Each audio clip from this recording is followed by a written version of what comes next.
Good morning mga guys. Good morning, good morning. So magluto tayo guys. Magsiga na naman tayo ng maghingas na tayo ng ano guys. Gamit natin yung calandius oil na naman. So patuloy tayo na ipapakita ko sa inyo guys yung calandius oil. So marami pa talaga kasing dinaniwala sa calandius oil na gamit guys.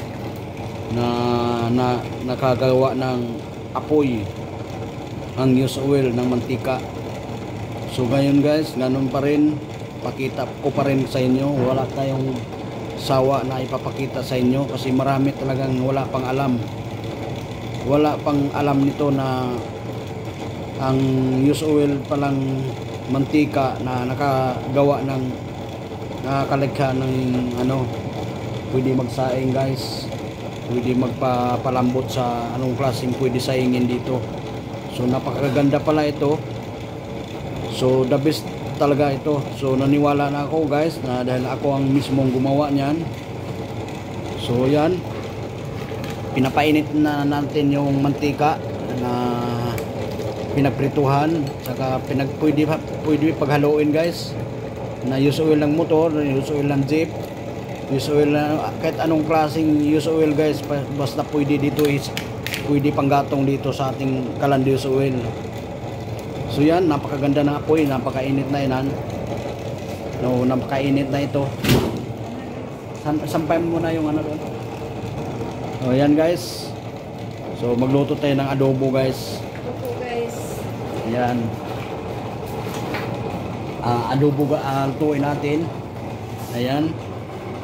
So dito natin isasalang sa calandius oil guys. So yan, napakainit na ito. So pwede natin isalang na guys. Ayan. So dito natin isalang sa kaldero guys. So dito natin salang guys. Pwede yan natin salang. So yan, napakaganda ito. So bagong hugas yan. So yan, pakita ko sa parin sa inyo guys. Oh, ganun kaganda yung ano guys, grabe yung apoy. Ayan oh.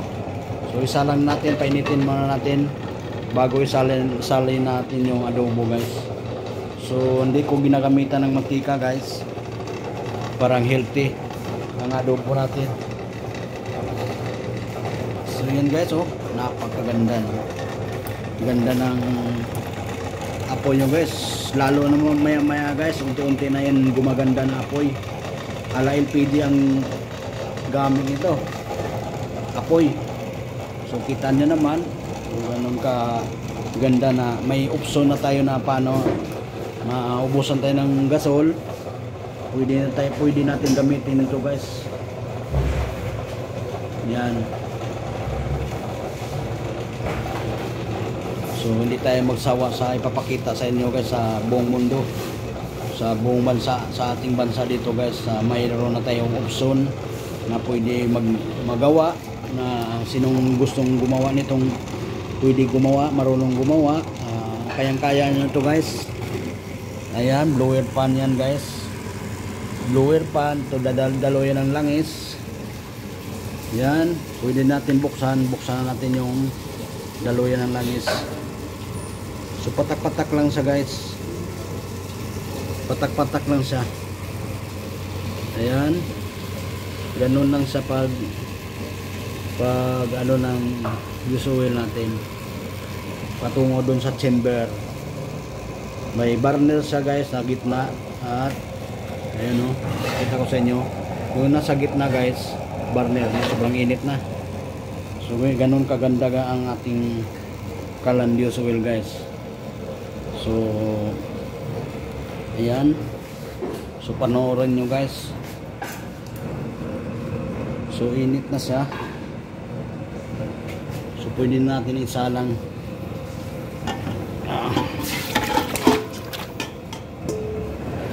Ayan, salang natin at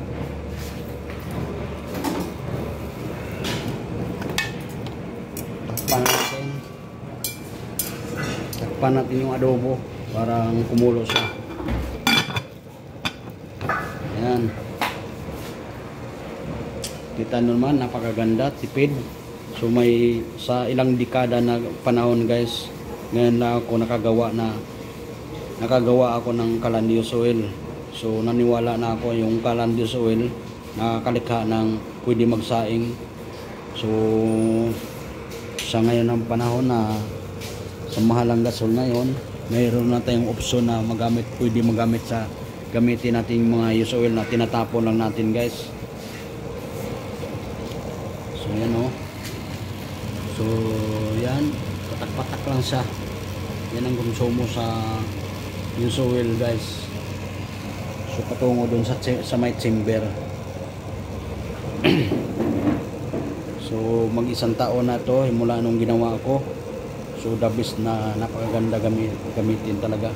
So may option na tayo pwede gamitin yung kalan na anong klaseng kalan. So no welding yan. So walang welding yan ginamit ko. So ano na tong ginamit ko, yung microwave na sira ginamit ko na siniminto ko guys sa gitna.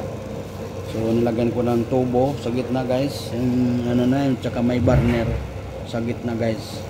Yung pinaka tubo niya ginawa ko ng burner. So ganun kaganda ang ating used oil di kalan guys. So sana may matutunan kayo sa aking video at sana makagawa kayo at para maibsan yung hinaing natin na ilang dekada na natin na nagkaroon tayo ng opsyon na pwede magamit pwede magsaing sa gawa ng mahal lang sa kahoy, mahal lang uling. So ayan, sana may share ko sa inyo guys, matutunan kayo at makagawa kayo nitong katulad kong ginawa. Ayan, kita nyo naman mga apoy guys, sirit-sirit guys. Ala LPG ang wala sang usok, hindi siya mauling. Ayan, hindi siya mauling guys, napakaganda gamitin ito.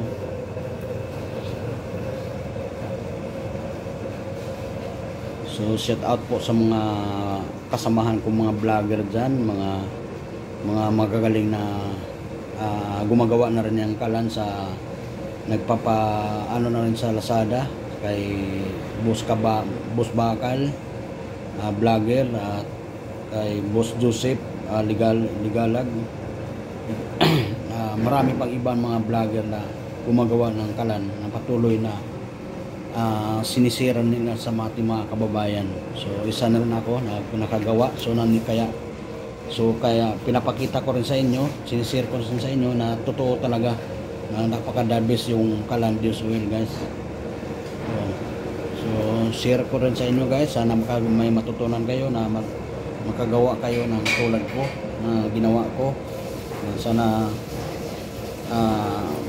kahit paano maibsan yung ating hinaing na gasol na nagmamahal na ng gasol guys. Ayan. So hiling ko rin sa inyo guys, mapadaan kayo sa aking YouTube channel at sana paki-subscribe na rin at sana enjoy kayo sa aking YouTube channel. Sana huwag kayong magsawa at paki-subscribe na rin at pindutin niyo na rin yung mga aking nakalagay na notification para updated kayo sa aking mga video. So yan, maraming salamat po sa inyo lahat at good morning. Shout out. So ayan.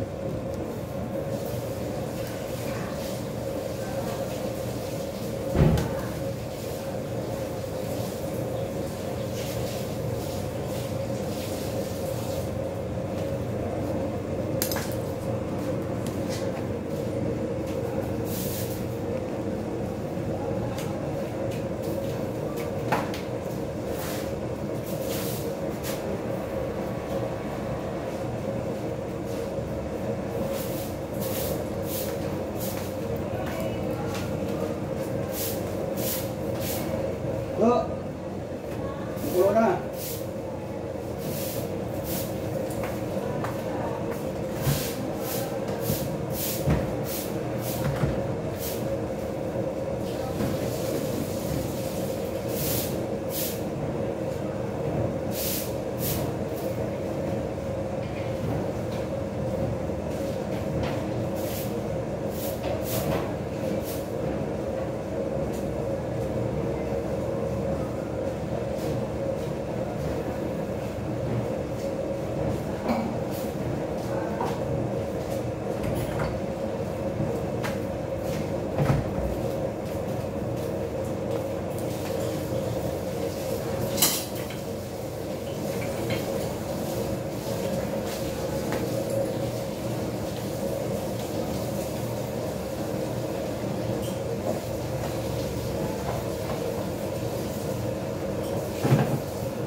guys, gamitin yung Calandil Oil guys. So akong mismo gumawa yan guys. So kita nyo naman yung apoy, napakaganda ng apoy. So pakivisit po ka sa aking YouTube channel, Kaloy Duarte. Sana suportahan nyo ako, napakaganda gamitin. Ayan, kita nyo naman yung sirit-sirit yung apoy guys. Yan o.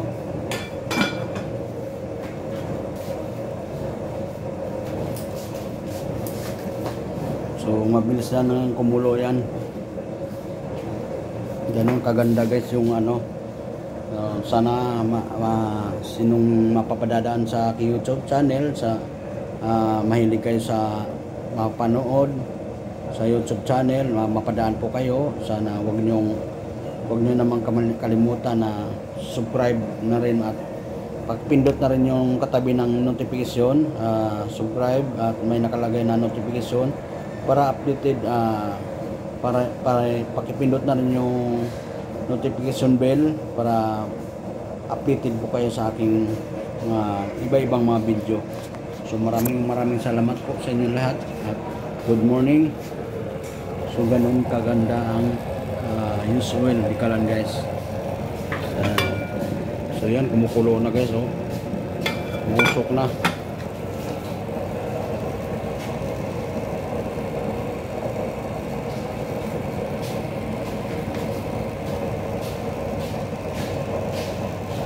Yan, kita nyo naman.